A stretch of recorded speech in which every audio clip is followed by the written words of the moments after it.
Good evening, everyone, and welcome to the Butte-Silver Council of Commissioners Committee of the Whole meeting, February 10th, 2016. Could we have roll call, please, Colleen? We have 11 present, 1 presiding, and 0 absent. Thank you. Would you join us in the Pledge of Allegiance and prayer with Commissioner Henderson? Almighty God, we implore you, look upon us and guide us this night as we make decisions which so greatly affect our community of Butte-Silver. Direct our thoughts, words, and deeds so that we please you and best serve our fellow citizens. Amen. Amen. Pledge allegiance to the flag of the United States of America and to the republic for which it stands, one nation, under God, indivisible, with liberty and justice for all. Thank you, Dennis. I'll forego the report of the chair. We have a couple of presentations this evening, so we'll just go right into the section 1 is a presentation, communication number 16-45, JP Gallagher, Director of Butte-Silver Parks and Recreation Department, requesting Council of Commissioners to authorize a presentation on February 10th, 2016 regarding the Highland View Golf Course Management RFP. Mr. Gallagher, the floor is yours. Chairperson Shaw, Commissioners. Today I'm coming to you with an informational presentation of an RFP that we put out for the golf course. And this RFP was brought about by a number of different things, and it's kind of looking at our revenues as opposed to what our net operating expenses were at the golf course. And in the first chart that I showed you here, it shows 5 years of continual decline of revenue brought in as opposed to operating expenses. And if you the bottom line, if you look at the very bottom, in 2011, 2012, net operating expenses were $288,799 as opposed to the revenue that was brought in was $199,355. So a difference of about $95,000. Then we get up 5 years later, and it was a continual decline. In 2015, 2016, the total revenue that was brought in was $180,000, $460, and then the total operating expenses was $381,754. So when we looked at that, we had almost doubled what our operating expenses were at that golf course. Now, as I've been trying to come up with some solutions. I had a group approach me and kind of talk to me about the possibility of a full lease of the golf course. Now, and that's where we came to to putting out for an advertisement to do this. And so when they came to us, they kind of talked to us about how they could lower the operating costs, bring in more revenue, and essentially bring down the cost of what it is to the government for the operation of the golf course. And so as we looked at this, there's a number of different reasons why we see the decline at the golf course. I know that you guys most of you were here when the change of the operating procedure at the golf course with not having a pro and changing from having a operating agreement with John DeWitt, and he took care of the pro shop, paid the employees inside the pro shop, and then also took the revenue from the golf carts. He owned the golf carts, took the revenue from the pro shop, and then got percentages of the actual fees that were at Highland View Golf Course. Now that was working. That's where he was the professional in 2011, 2012, and he was still there when we started to see a decline. So this isn't just because we didn't have a professional there during this whole time, but once we lost that professional, we saw a significant decline. If you look at 2014 to 2015, the difference between the two, just in golf memberships, we lost 25% of our memberships in that 1 year alone, where we had $103,000, 830 compared to 81,315 just in memberships. Most of that was attributed to not having a golf pro at Stoughton Park or out at Highland View Golf Course. We also saw about a $6,000 decline in just green fees during that time alone. Talking to members out there and talking to the public, a lot of that's attributed to not having that golf pro there, not having a pro shop available where people have a golf pro that's actually running the tournaments, taking care of those things. Now, when you look at the numbers in here, there's a lot of things that kind of transpose themselves on here. And so when you look at 2014, 2015, when you look at line item 390 where it has other purchase services and it's $51,460, that was where the payment to John DeWitt to run the pro shop and actually pay for the employees and those was paid to him. And then this last year was $5,000. That we took over the ownership of the golf carts. And so when you look up on the golf carts where you had a revenue, that's where trail fees and things like that go into that line item in 2014, 2015. In 2015, 2016, it went to $36,496. We purchased the golf carts from them, and that was a significant improvement of taking over that. So that was a revenue generating stream of money that came in to help, but we still saw a decline overall of the money that was brought in just by the number of rounds played, the number of memberships, those things that happen. So as I said, I was approached and this JDL Golf came in, or JDM Golf Management came in and asked to do a presentation to our Parks and Rec board to talk about how they do leases with other courses that they work with in Idaho. And it's something that they do. And it just brought to light some of the things that they could do is come in and take over full operation at really no cost to Butte-Silver Bowl. Now, within our within what they proposed, they were asking to do it at the first year 40,000, then reduce to 30, 20, 10 to get them up and running. Now, this is not anything that we are taking on right now. They have to fit within the proposal that we're asking for here, and we have a couple different places that are looking at doing this. And it's also something that we do not have to accept if it doesn't fit in with all the guidelines that we put into our request for proposal on here. So within that, we outlined everything that we needed to put in there. We're expecting to receive these proposals, and then we'll sit down and gauge, does this fit the need before we enter into any contract with any of these companies.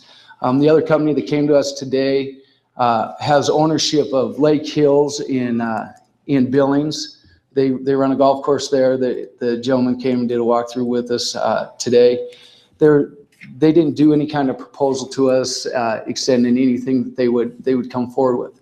But when we get the proposals, then we can look through it to see if this fits.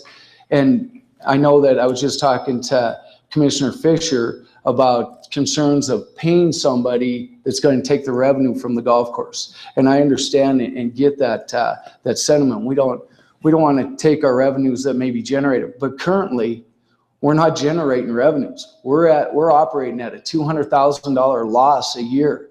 And even at the loss of, or even possibly having to pay somebody to lease and do full operation of the golf course, including adding a golf pro, adding a pro shop, running all the carts themselves and things like that, that's $160,000 savings compared to what we're currently paying. Even going back 5 years when we're paying $95,000, that's a $45,000 savings just in that alone. So I think it's something that we really wanted to look at. It does not by any means bind us at all to anything with this request for proposal. It gives us something to really look at and gauge. If we choose not to go forward with this and go with the request for proposal, or it's something that doesn't fit with us, we really need to make some changes at that golf course. We're seeing a steady decline, and much of that decline this last year was the case of not having a professional out there and not having a pro shop at Highland View Golf Course. That sentiment's been shared with us by the advisory committee, by the Highland View Club, by the players in general there. It just was not ran efficiently, and that's not a knock on the manager that we had out there working it. She just didn't have the golf background that could teach, could generate that extra revenue that a golf pro that actually works out there. With that being said, the lease that was there before with John DeWitt, which worked for the county for a number of years, we still operated at a loss throughout that time. And the things that he was generating were the money-making things were where we were generating revenue, and we were paying them for that. So if this request for a proposal does not go forward, I think our best option would be looking at hiring a pro to try to generate that and run our golf carts and different things there. That would add to our operating expenses even higher out at the golf course, but hopefully it would be offset by generating more members, generating more green fees. Part of the efficiency of running a golf course, along with the operating maintenance, is actually marshaling a course. Some of the frustration that we're seeing out at the golf course is that the slow play, the people that do not obey the rules, those things like that. Without having a professional out there that actually marshals that course and actually protects the rules that are the etiquette of golf, we're at a loss. We have people that will refuse to play at our golf course because of just the general play out at the municipal golf course. So what I just want to come and give you some information about the background, why we put this out there. I wanted to get it to you a little bit earlier. We took this to the Parks and Rec Board. They recommended that we put this out for request for a proposal. Again, it does not bind Butte-Silver Bow to any contract with anybody that sends in a proposal. We're not looking at that it's the low bidder or anything like that. If it does not fit into everything that would fit for Butte-Silver Bow, then we won't go forward with this, with a lease on the golf course. So with that, I'll answer any questions that any of the commissioners may have. Commissioner Sorge? Thank you, Madam Chair. JP, how long of a contract on this RFP? How long of a contract were you thinking? We're looking at probably a 5-year contract with whatever company that we go with, and that would be within their requests here. We're kind of putting the ball in their court to say what they're going to offer to us, so that we can really look deeply at these companies. Questions? Commissioner Morgan? Thank you, Madam Chair. I guess, JP, I have a couple of concerns, and maybe you can address them. I don't know what the role of the government is, if it's our role to make a profit on a municipal golf course. The other concern that I have is the municipal golf course, to me, is a golf course for kids to learn to play golf. I learned that, myself. And I guess the thing that I'd be kind of cautious on is if we're going to run a golf course kind of like the country club where you have marshals and all of that, it's going to take away from the kids. How do we control that? Commissioner Morgan, I would disagree with the statement saying that it would take away from the kids. It actually would offer more opportunities to the kids. It would offer programming to actually teach and have instruction out there. If you remember, John DeWitt, actually, he ran a great junior program out there with instruction. Without having a professional out there to be able to teach the kids, to teach them the etiquette of the course, we don't have the people out there that marshalling isn't just on pace of play and things. It's more of the etiquette of the play. And without somebody with the knowledge of the way the golf game should be played, no matter if it's a country club or at a public facility, the game and the rules are the same and the etiquette is the same. And so having somebody that is a teaching professional, that's teaching in all aspects of the game. And so I think right now we're missing that component more so than what, when you're asking that it would actually hurt. Commissioner Palmer? Thank you, Madam Chair. I guess this question's for the county attorney. If we do go out with these proposals and we open them up, are we in any way obliged to follow through with them? Or as JP says, we're not obliged to go with any of them if we so decide? County Attorney Joyce? Madam Chair, Commissioner Palmer, there's language in the RFP that we put in almost every one of our requests for proposals that says the city-county reserves the right to reject all proposals. So there is no obligation to award it to anyone. Okay. Commissioner Fisher and then Commissioner Henderson. Thank you, Madam Chair. Thank you, JP. I was pretty involved in this golf course thing, And I agree with a lot of your comments, and I am not against an RFP to go out. I think a lot of the downturn was the dissent and problems that we had caused a lot of the membership to go down. And that's there. But I think the two things we got to look at this is the main membership is retired senior membership. You can see on page 2 that 157 of the members are retired seniors. I live across the street. I watch them play all day. You don't see that many kids over there. That's the income part of it. The salaries and wages part of it isn't the part where we're paying the people inside the golf course clubhouse. It's paying the people that are out there doing the groundskeeping. They're higher paid employees. And they go at 6 in the morning, they work till 2 in the afternoon. These are Teamsters that are collecting good benefits from the county. Those are the two contingencies on there that I think really got to be looked at when you do an RFP, is to see what the salary and wages are of the people maintaining the course, the higher paid employees, and also besides the seniors, the 160 seniors that we have paying dues, which is they're playing 36 to 72 holes a day for a membership fee of $195 or $200, which is great. But if you're talking revenue, that's a little different thing. And also, I do think the municipal course is a service rather than a profit generating thing. So thank you, and I can willing to help you any way I can. Thank you, Mr. Fisher. Mr. Henderson? Madam Chair, I just wanted to concur with JP there. We, Park and Rec, we had a meeting and we had the presentation just by this one company out of Idaho.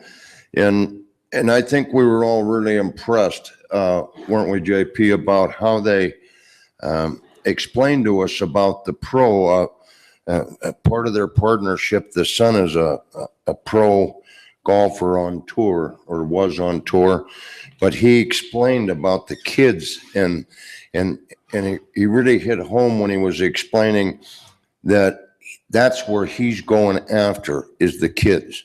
And he said that's what will feed up and be the feeder program. And he says he'll add to what's there, but he explained, and he also showed us some Idaho figures, because they have 3 courses that, was it 3 they ran down in Idaho?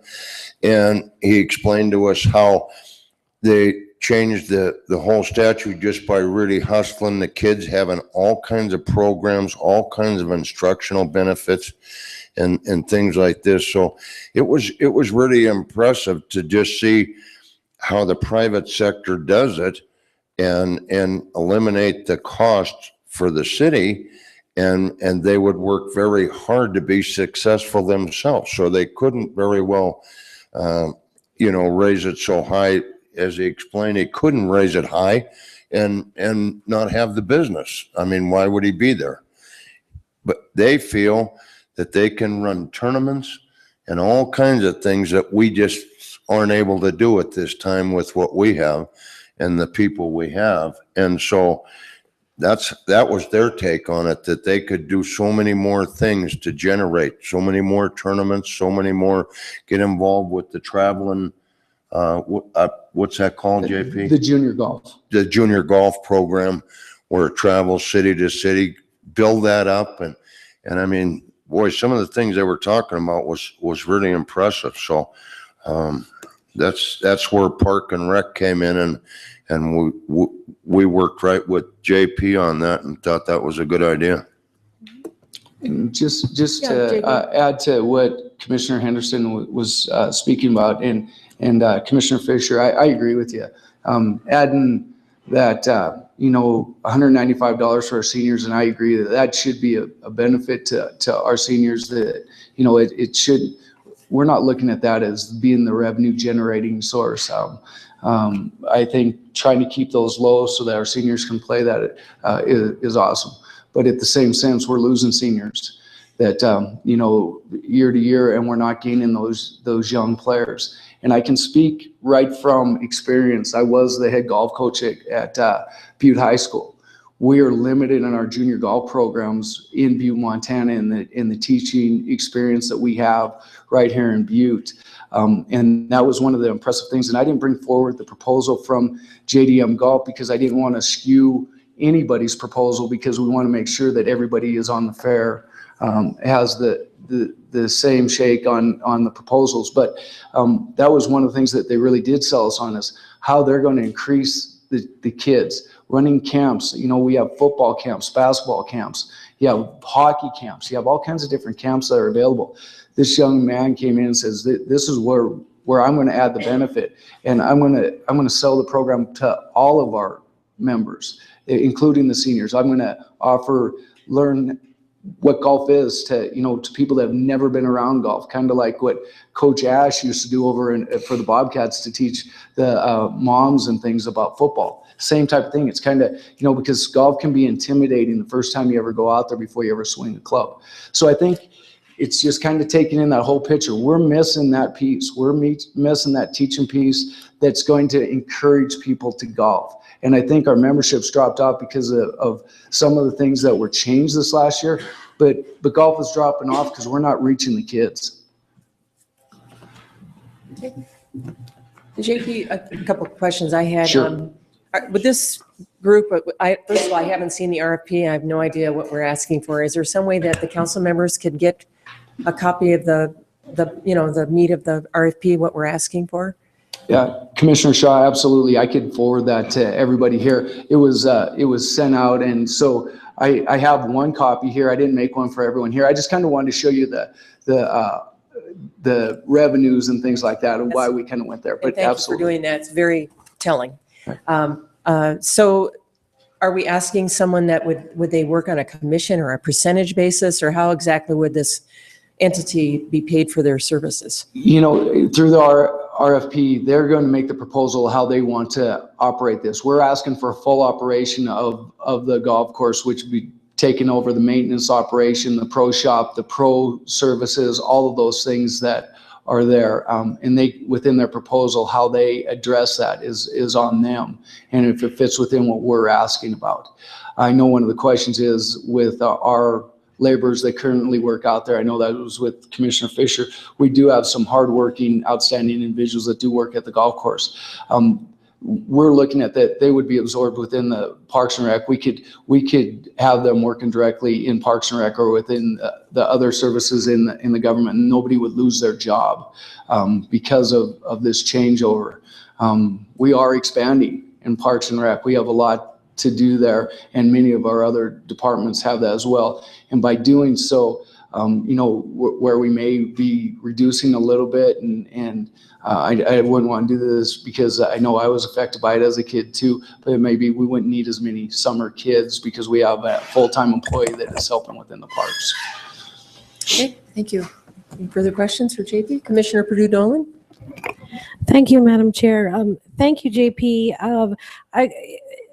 I just wanted to allude to what you just said.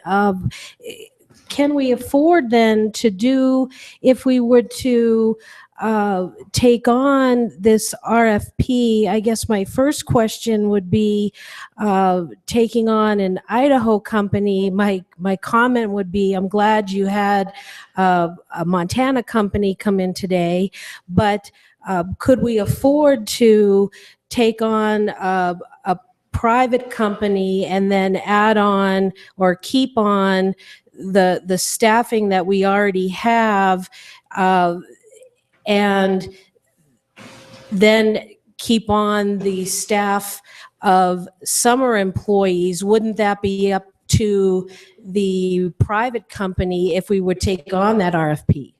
JP? Commissioner Perdue-Dolan, they would hire and pay for the employees at the golf course. We would not be paying those operating expenses. They would be paying for those. So when you're asking about us paying for those, that would not be part of the plan, and we would not accept anything where we would take on that responsibility. When we're talking about this as a full operation, that's exactly what we're talking about, is full operation.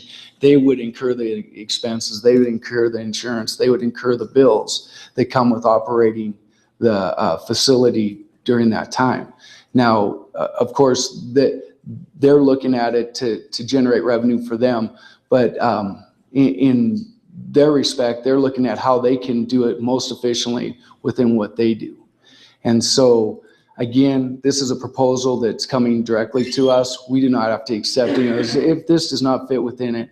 And I don't know if we look at where they're coming from, whether it's Billings or Idaho, by taking this on, they're going to have to, the one company anyhow, that person is looking at moving to Butte and being which would add a job in our community here, to be taxpayer, and it'd be a business that would be opening up in Butte, because although on the public course, that's a new business that would be opening up in Butte. Okay. Commissioner Morgan. Thank you, Madam Chair. One last question in regards to, we currently don't have a pro down there. And I know that's a hindrance on a golf course because you kind of need a pro at a golf course. What's the possibility of just hiring the right pro to come down that can run the camps and run everything from there? Is that a possibility, or is that something we don't want to add a staff to it? But what's your thoughts there? JP? Commissioner, Chairwoman Shaw and Commissioner Morgan, that's a great question. I think that's where we would look to go if we decide that this RFP does not fit the needs of Butte-Silver Bowl and what we would like to see at Highland View Golf Course. Our next step, my next suggestion would be coming to the commissioners here and ask to hire a pro. I think that's the direction we would need to go, where we're full operation of this, taking on those operation expenses, and that pro would be able to generate those incomes and things of that nature, where we're actually renting the carts ourselves and generating that income. That would add to our operating expenses, because we're probably not going to be able to go out and get a professional golfer with experience for probably less than $50,000. But in that being said, I think that's our next option here, and I think that a pro could pay for themselves if we've hired the right person in that position. Commissioner Surge? I'm just going to make a real quick comment. I commend JP and I commend the Parks and Rec Board for taking this on. You've seen a problem. You're bleeding a couple $100,000 a year or whatever it is for a short season that we have. You're thinking outside of the box to find a creative solution that might be able to make this better, to be, in my mind, to be good stewards of our tax dollars. So I commend you. Thank you. Commissioner Purdue-Dolan? Thank you, Madam Chair. Just two quick questions. Would we be able to, if we were to accept an RFP for a private company to take this on, would we be able to recoup our costs that we had to incur to buy all the golf carts and everything when we had to take this on? And would the RFP take on the foot golf? Because I know that was a question that people had, and that was a concern when they did that. JP? Chairperson Shaw and Commissioner Purdue-Dolan, those are good questions. Those are things that we have addressed with the companies that are asked for this, that foot golf was introduced at our facility. The one group that did come in, they have that at their facilities as well. The one in Billings does not have it, but they're willing to add that when we walk through with them today. So that would not be any kind of hindrance at all on that. So to answer your question, I think their proposal has to come to us, and if it fits our needs and what we would like to see, then we look at going forward. If it does not, and I'm just waiting to see what the language they put in there proposed to us, within the guidelines we gave them, and then we'll go forward from there. Commissioner Ralph? Thank you. I just wanted to note for anybody listening that might be interested, the RFP is on the website under the Request for Proposals tab, and I've been kind of scanning it as we've been talking. It is put together very well. Thank you. Okay. And I'd just like to respond to that real quick. And I just want to thank Karen Burns, as I went and did a lot of research on trying to write an RFP, because nothing like this had ever been written. So I put together a really lengthy RFP, and then with the expertise of Karen Burns, she helped me narrow it down so it fit within our guidelines and how our RFPs look in Butte. So it's on our website. That's great. Thank you. All right. Any other further questions? Thank you, JP. Very informational. We're looking forward to what we can come up with. So, great. All right, moving along to section 2. This is a presentation, communication number 16-59. Karen Burns, Director of Butte-Silver Bow Community Development Department, requesting Council of Commissioners to authorize a presentation tonight on February 10th regarding Butte economic gardening projects. Don't laugh, because that probably could be said. Yeah,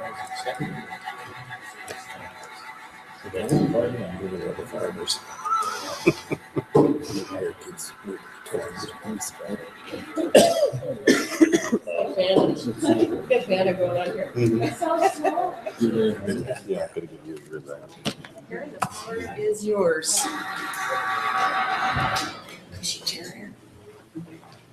You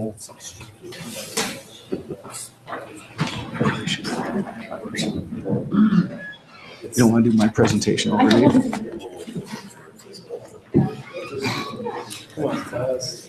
Junior.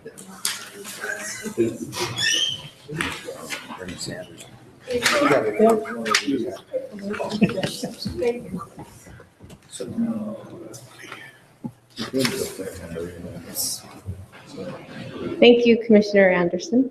Very well.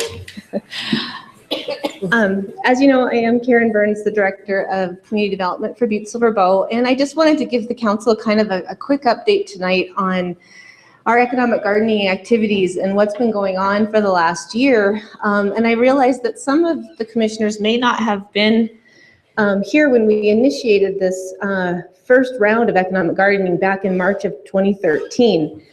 And so I just kind of wanted to take a minute just to kind of review what economic gardening is and how our committee was formed here in Butte-Silver Bow and what we've undertaken so far. So economic gardening is a way to look at your growth companies in your community. And so it's about letting businesses know how they're important to you, business community, and thriving, but may need a little bit extra boost, a little bit extra help. And what economic gardening does, it focuses on those businesses individually to help them grow within their markets. And so, the experts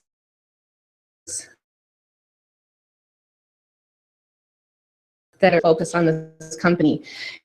And part of this process, under the chief executive's advice and administration that we should do this, and I went and was certified in economic gardening, ISLO Foundation, learned a ton, and we came back and we implemented the program here in March of 2013. So if you want to, so the first, what we did back in 2013 is we formed a committee of criteria for we offer all companies within Butte-Silver Bow selected into the program by that selection committee. We did this at no cost to the company. This was a cost that was borne by Butte-Silver Bow. It was about $20,000 total that we spent on this entire project. So, thank you. So to be eligible for the program, as I said, certain companies within your community had to meet certain criteria. So you needed to be a for-profit, privately held company that's been headquartered in Butte-Silver Bow for at least 2 years. You need to generate an annual revenue or working capital between $750,000 and $50 million, quite the range. Employ 6 to 99 full-time employees, and have demonstrated some growth or potential for growth and revenue during the 2 of the past 5 years. And also provide products and services beyond your local service area to national or global markets. So as I stated earlier, we entered into our very first contract with the National Center for Economic Gardening in March of 2013 to embark on a pilot project. Since that time, we've completed a second round of engagement with the National Center for Economic Gardening, where we signed a contract in the fall of 2014 to engage in that second round. So all in all, in the 2 rounds, we had 17 companies, 17 local companies show an interest in being involved in this program. The companies receive very targeted strategic information that's tailored to their needs in the areas of market research, GIS, social media, and search engine optimization, or how they're found on the web, basically. That's what that means. So all in all, we've had 9 companies have completed the program. They've gone through the entire process. Headframe Spirits, MSC Incorporated, Empire Office, EASE, which is a medical record and medical office management company, Water Environmental Technologies, the Port of Montana, UDAP Industries, they make bear spray. In case anybody didn't know, they're here in Butte and they make bear spray. And then New Horizon Technologies and Synesis 7 Corporation. Of those 9 companies, 4 of them have completed a second round of services. This second round of services was offered to companies who'd gone through a first round, but then wanted to go more in depth into one of those areas that we talked about and get more services in market research or GIS or social media. And those 4 companies that went through a second round were MSE, EASE, Water Environmental Technologies, and the Port of Montana. So when we start into our economic gardening program, we engage with Northwestern Energy, and they are able to provide us an economic impact analysis of each company that gives an overview of how that company is functioning within our economy right now, what their impact is on our economy. So we use that as our baseline. So all 9 companies that have gone through this program have had this initial analysis done. And then we complete another analysis 1 year from their graduation date, if you will, of the company. So 6 of those companies have had that second analysis done to date. And we're also conducting surveys of each company's experiences within the project, their outcomes, how they felt it benefited them, their participation. Those surveys are also being completed. So our next step is to prepare a comprehensive report on the economic gardening project. The report will focus on the gross revenue changes, job creation, increased external market activity, and we're in the process of gathering that data right now. As an example, just one example, I've pulled this out of some of our analysis, shows that one of the first round companies, one of those companies that went through that very first pilot project, has seen a 76% increase in their gross revenue from 2012 to 2014. Now, we can't just say it's all because of economic gardening. That's why. No, I mean, that's definitely not the line I'm trying to draw. But what I wanted to do is say that we have seen some successes. You're not going to see successes everywhere. I mean, it's just not going to happen. But we have seen some successes that I believe, as we get into the survey-related questions and data from these companies, you can directly attribute some of the things that they have implemented as a direct result of their experiences with the economic gardening program. And so those are the lines that we want to be able to draw. And so I want to be able to target a date of March 31st of 2016 of this year to have this report completed for all of you and be able to show you what we've been able to come up with as a conclusion. By using this date, it'll allow me to include all of those second round companies that graduated in this analysis because they will have been almost a year out from the initial revenues that they reported to us in that first impact analysis. So we can have a very comprehensive report. So just a really quick quote from UDAP Industries, and this was pulled off of one of their surveys that they completed at the end of the process, and it was related to the work done by their professional leader of their team, provided by the National Center. He just said he gets it and he gets us. So these professionals become very much engaged with these companies locally, and without the economic gardening program, these companies would not have access to these type of people that are specialists in their area that can give them very personalized, customized information to help them. So these professionals commit to the National Center to do this for people that engage with them. Otherwise, it would cost a lot more money and a lot more time and effort for us to try to provide it ourselves, or for these companies to seek it out on their own. What economic gardening does is provided a very direct line and conduit for these companies to access this kind of knowledge. So that's what we're planning to do. So the next steps, obviously, are for me to get that report completed and get that to you and the public, and consider whether we want to enter into a third round of engagement with the National Center to keep that relationship, or how we want that relationship to look. And then complete our impact analysis on the first year anniversary of those first phase companies. So that's what I'm looking forward to do. Does anybody have any questions for me on the project, the program, or what our next steps are?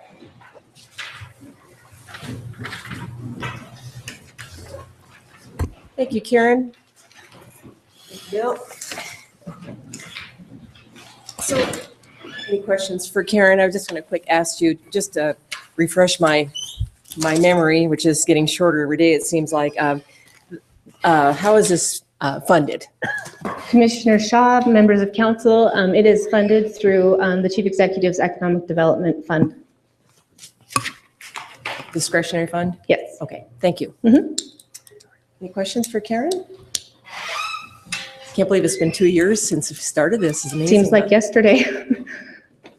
Time flies. Well, but I guess there's no questions. We look, Commissioner Purdue-Dolan. Thank you, Madam Chair. Karen, would you foresee this being viable for small businesses that would be smaller than $750 to $50 million in size?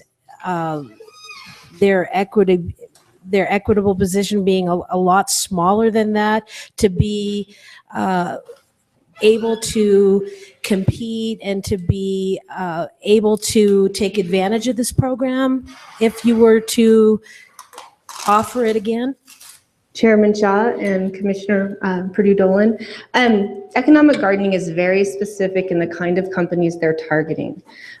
These companies are in a spot where they are primed for growth. They've already seen some successes. They're already highly functioning. Economic gardening is not for startup businesses. It's not for that sort of incubation sort of assistance. There are other programs in place to help with that. And we fully utilize those programs through the BLDC and through Headwaters and their Small Business Development Center. And those are the programs that are available there. The goal would be, and through our Manufacturing Technology Center that we're currently a part of with the BLDC and others with those the EDA funding for the I-6 Challenge grants. Those are for prototyping and getting manufacturing going. This economic gardening program is the next step. And so if we put all of these things together, you have a very comprehensive program. I understand your question, and it's a question that we've gotten often, but the National Center does not focus on startups. Follow-up, Commissioner Purdue-Dolan. Thank you. But what about companies in the middle? Not the startups and not the big ones in the top, 750 or 50 million, but the ones in the middle that are just trying to keep going, chugging along, that may need help. And this seems perfect for them to have help with social media and marketing research. What about them? Is there something kind of in the middle with them? Chairman Shaw and Commissioner Purdue-Dolan, that is exactly what this is. When we take these guidelines and you apply them across the country, Butte-Silver Bose companies, that's what we already notched some of these down. But when we put out our call for interest, they're called second stage companies. They're not startups. They're not the big guys. They're the ones in the middle. And they're not what they call the gazelles, right? They're not like off and running and just doing great. So when we developed these 5 criteria, when we looked at the companies that applied and turned in their applications, if they didn't meet all 5, but they met or came close to meeting others of the criteria, they were definitely considered because we understand where we live, we understand what our companies are and the size of our companies. They may not meet the 750 in revenue, but they may meet all of the other criteria. And if they did, they are definitely considered into the program. So you have to kind of judge it as you go along, but that's why we put that committee together. Okay. Commissioner Ralph? Thank you. In the interest of full disclosure, for those of you who know I work at the Port of Montana, I thought I should probably mention that the port did pay its own way through this program. Yes. We're very happy with it. And we were Thanks, I thrilled forgot with to mention. we were thrilled with the first round and elected to go the second as well. Thank you. Duly noted. Thank you, Cheryl. Anything further? Thank you, Karen. We look forward to round 3, perhaps. You never Perhaps. know, huh? Or at least your March report. Yep. Okay, thank you. Thanks. All right, moving along. At this point in our meeting, I open up the public comment on any items on tonight's agenda. If there's any public comment, please come to the microphone. Identify yourself. No public comment on items on tonight's agenda. Okay, section 3, communication number 14-592. Dave Palmer, Butte-Silver Bow Commissioner, District 12, requesting council's consideration to expand the no-shoot boundary within Butte-Silver Bow. Commissioner Palmer. Thank you, Madam Chair. You know, there's been no movement on this in quite some time, so at this time I'll move that we note and place this communication on file. We have a motion and a second to note communication 14-592 and place this on file. Is there anything on the question? All those in favor? Aye. Opposed? Motion carries. Thank you, Dave. Section 4, communication number 15-356. Kenneth and Michelle Palmer, 936 Zerelda Street, Butte, Montana, requesting council's authorization to purchase county-owned property under the adjacent landowner policy. If you recall, last week, we had a communication 16-40 from Karen Burns asking us to approve the communication. They have worked out arrangements with the Palmers and they will be doing their own survey.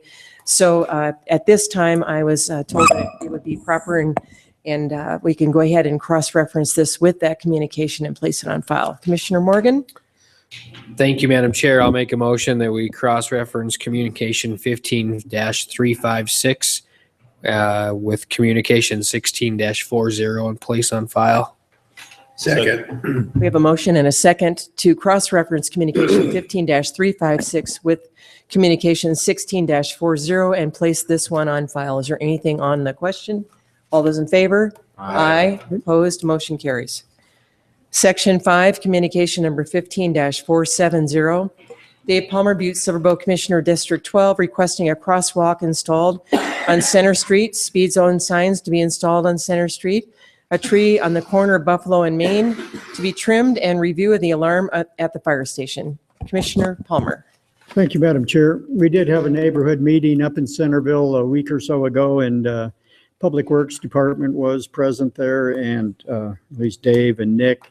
And we looked over everything, and the crosswalk, we concurred with them, and it's really not prudent to put a crosswalk in the middle of the block because it gives people crossing a false sense of security, and it leads to more accidents than probably not. So, but Public Works has agreed to put some school bus stop signs up, and once that's done, everything else on the list will be done. So at this time, we can place this communication on file.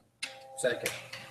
We have a motion and a second to place communication number 15-470 on file. Is there anything on the question? All in favor? Aye. Opposed? Motion carries. Thank you. Section 6, communication number 15-490. Karen Burns, Director, Butte-Silver Bow Community Development Department, requesting council's recommendation to approve council communication 15-460, request from Blaine Brown to purchase city-county property under the adjacent landowner policy. It is my understanding from Lori Casey today that we will continue to hold this in abeyance. There is a survey that has been made, but there are some corrections that need to be made to that. So we'll continue to hold that in abeyance. Section 7, communication number 16-10. Patsy Coates, Property Specialist, Butte-Silver Bow Land Records, requesting council approve the tax deed sale public auction to be held on February 17th, 2016, and ask the county attorney to prepare council resolution for approving the sale of certain parcels of the tax deeded real properties owned by Butte-Silver. We will hold that in advance until next week when we will complete that request and the resolution. Section 8, communication number 16-14, Ed Randall, Director, Community Enrichment Department, requesting council's authorization to give an update on the Butte-Silver Community Enrichment Department at the regular meeting agenda on February 3rd, 2016. Commissioner Morgan. Thank you, Madam Chair. Being that we had that presentation, I would make a motion that we place communication 16-14 on file. Second. We have a motion and a second to place communication 16-14 on file. Anything on the question? All in favor? Aye. Opposed? Motion carries. Section 9, communication number 16-27, Craig T. Williams of 803 North Main, Butte, Montana, requesting council's authorization to purchase county-owned property under the adjacent landowner policy. That has been referred to the Land Sales Committee, and I believe they meet next week, so we will hold that in advance. Section 10, if you notice the numbers are out of order here, just see how observant you are. Section 10, communication 16-32, Cindy Shaw, Butte-Silver Commissioner, District 11, requesting council start the process of selecting an interim treasurer for the city county of Butte-Silver, Montana. As you know, the job posting has been in the Montana Standard, and today I think was the last time for the Butte Weekly. And the job does close this Friday in a couple days. And once that happens, we will, well, Monday's a holiday, but after that, we will all get copies of the applications. We have 7 applications so far. So it doesn't sound like it might be too crazy as far as timing goes. We'll have a few days to look at those, and we will request the chief executive to call a special meeting for the following week so that we can get this thing taken care of. So we'll hold that in advance. I think that's everything I was going to say about that.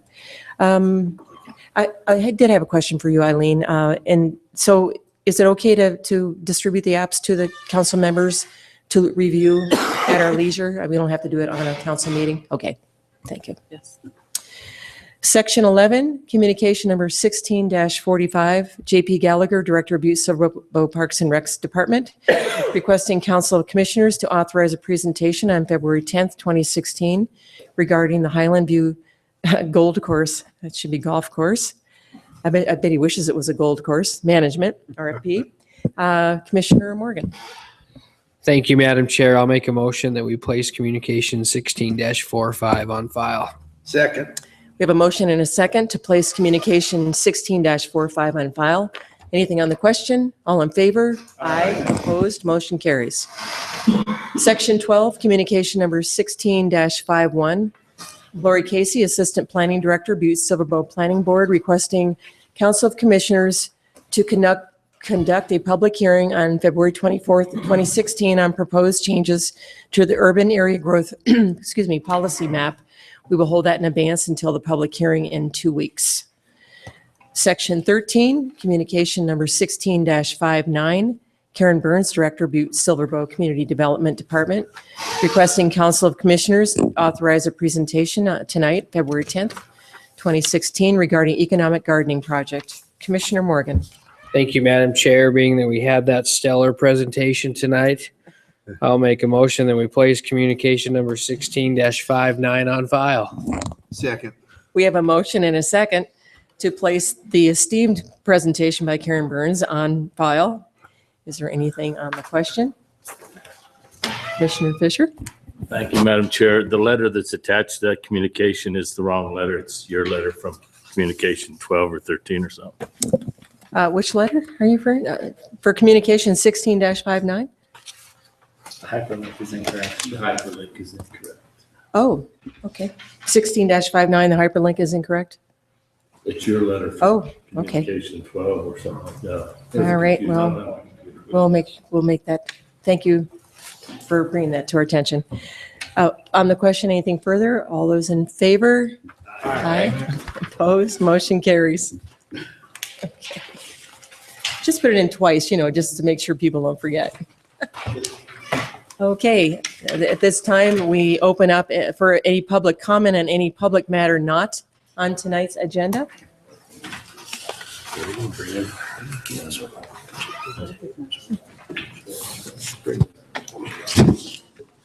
Banrod, 2601 Grand Avenue. Relative to the subject, lack of willingness to empower community councils. You're insulted. You take offense. What do you think about the 89% of the 439 people that I have talked to take on the street? Are they offended by your continued ignorance of the Butte-Silver Bowl law? A little sidebar for those of you who have not taken statistical analysis during your master's degree program. In a random sample survey to allow a 5% error factor in a population of 30,000 adult residents, the sample size needed for accuracy of a 90% confidence is 270. The sample size needed for accuracy of 95% is 379. The sample size for a 99% accuracy is 649. The 89% estimate is already above the 95% confidence level. I continue to question the legality of the procedure used by this council to determine public policy. In her communication number 15-142 of April 28, 2015, to this Council of Commissioners, the Butte-Silver Bowl County Attorney states, and I quote, "The term authorize means to empower or give the right to," unquote. That is to say that this council has the responsibility to determine the rules and procedures by which this council will authorize or empower community councils to advise this Council of Commissioners. You do not empower community councils by noting and filing requests of the citizens, as you did last week. The first action priority in the 2010 Greeley Area Plan is initiate and enable. Again, the word empower, neighborhood alliances. After 5 years of trying, we are still waiting for this Council of Commissioners to empower an alliance. Please do not give us the old BS that we are already empowered in the charter. How stupid do you really think the public is? The charter clearly states that this Council of Commissioners has the power and the duty to authorize, to empower community councils to advise this Council of Commissioners. There is a huge difference between being allowed to comment and being authorized or empowered to advise. Please show me where in the past 5 years this Council of Commissioners has authorized or empowered a community council to advise this Council of Commissioners. Keep the populace divided, conquered, controlled, and subservient seems to be the ongoing strategy of this government. Make the people call and beg. I am just repeating what the people on the street have told me. I do not think you get it. We are at war with a foreign jihadist force, and Butte is a target location. After the last couple of weeks, you should realize that maybe we are under cyber attack. This is going to be a long, drawn out conflict of ideologies. Dictatorial governments versus participatory governments. At the present time, Butte-Silver Bowl, we have a totally top-down system with little or no checks and balances from the input from the bottom up. This council needs to forget about your petty differences with Ed Bandrop and focus your attention on doing everything in your power to encourage and develop strong neighborhood communities and a healthier, happier, more harmonious Butte-Silver Bowl community. Thank you. Okay, Ed, any further comment on any item on that is not on tonight's agenda?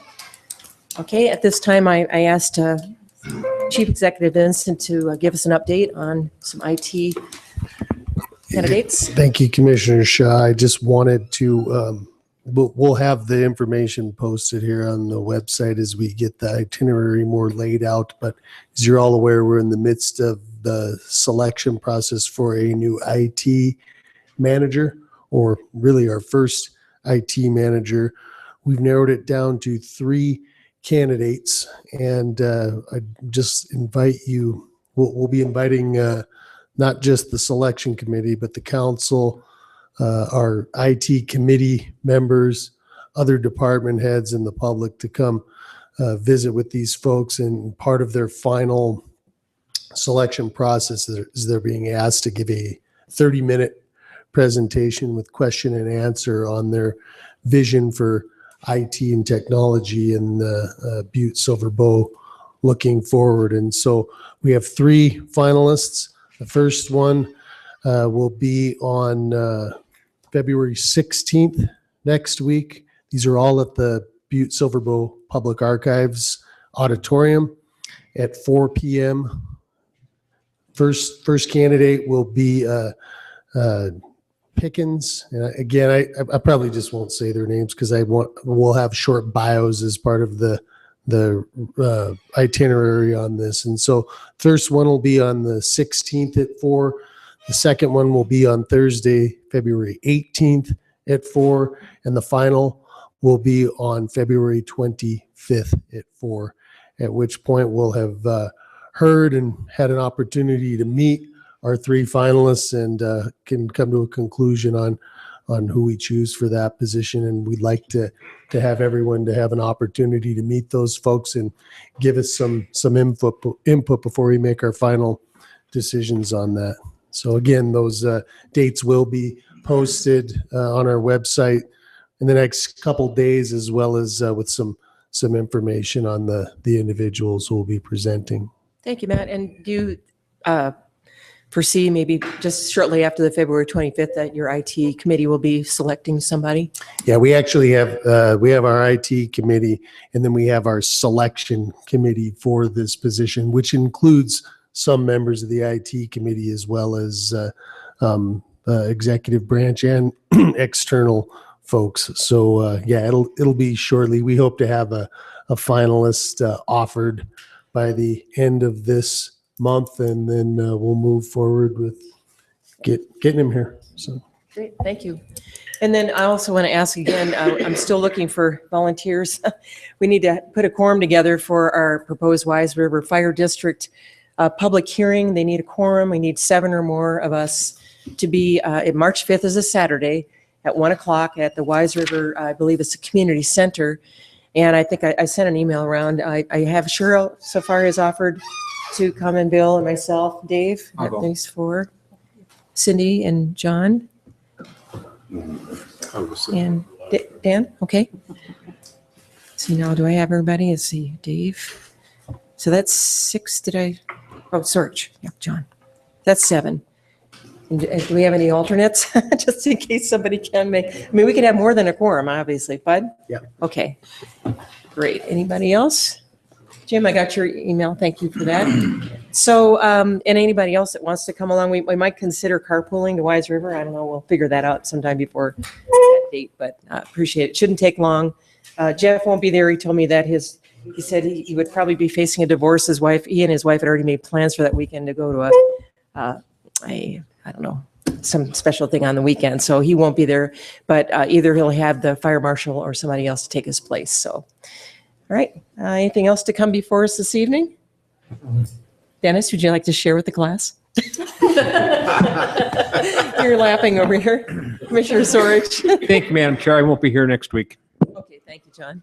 Anybody else? Okay, Commissioner Morgan. Make a motion, we adjourn.